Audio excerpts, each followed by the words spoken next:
And very good afternoon to all of you, and welcome to what is going to be a very exciting session in this conference. Most of you who were here on the first day would remember that we talked about NASSCOM itself entering its 20th year, and this has been a wonderful 2 decades, as many of us who have been here would know. It's interesting to look at, if you look at the evolution of this whole industry. In fact, somebody was telling me, probably facetiously yesterday, that when the first Indian programmer dropped onto the shores of the US, it set off an entire tsunami. I don't know if it's a tsunami or not, but what you're definitely seeing is probably ripples of growth that we've seen over the last 20 years.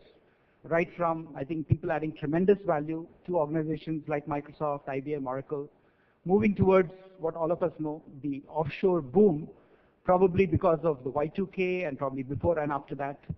Lots of opportunities in innovation in terms of software development as the world technology itself changed.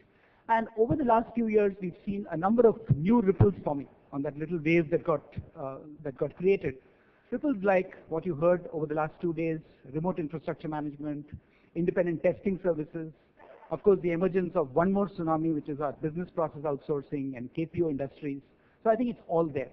Today, if you look at the future, when you talk about the next realms of global leadership that this country can and will aspire to, I think you're seeing a lot of opportunities. You're definitely seeing an opportunity in the whole KPO boom.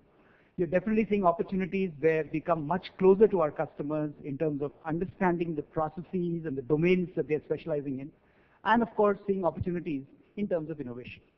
I think we've discussed a lot of models of innovation in a track today, as well as in various sessions over the last 3 days. And even when we look at innovation, what we started off as almost a rhetorical argument the first day, that is India looking at patents as one method of looking at innovation. Is it product innovation? Within the process and business models that we're now creating, is it sustaining innovation or breakthrough innovations that will make the change? And as I request the speakers on this panel to talk about them, I'd like them to just maybe throw some of their own light on what they think is going to happen. And last but not the least, what kind of companies will succeed in the future? I mean, there's a lot of argument on should they be vertical companies, horizontal firms, should they be niche specialists, product IP creators, or is there still space for those end-to-end solution providers spanning IT, BPO, KPO, infrastructure management, you name it. So I think there's all these questions in front of us.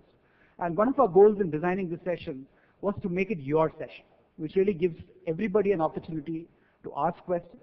As some of you know, we invited over the last 3 days people to come up and post on our blogs on the website to really send in written questions. In fact, we've just spent the best part of the last 2 hours sifting through some really, really intriguing questions, about 250 of those.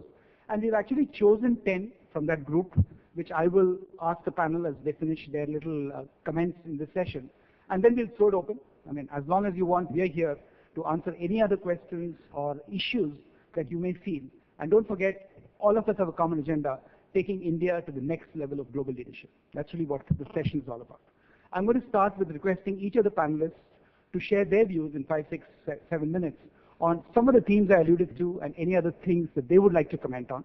And as you already heard, and I'm not going to spend time on introduction, Jerry, of course, has been part of this industry and the financial industry for many, many years, and most of you know him.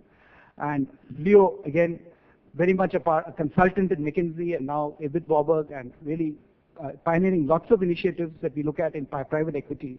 And of course, Subrata, who is one of our visionaries in terms of taking his company to great success. So I think you can't ask for a better panel. And I'm going to start off by asking Jerry to kick off this discussion with his comments on what is the future and how does India move to global leadership. Jerry.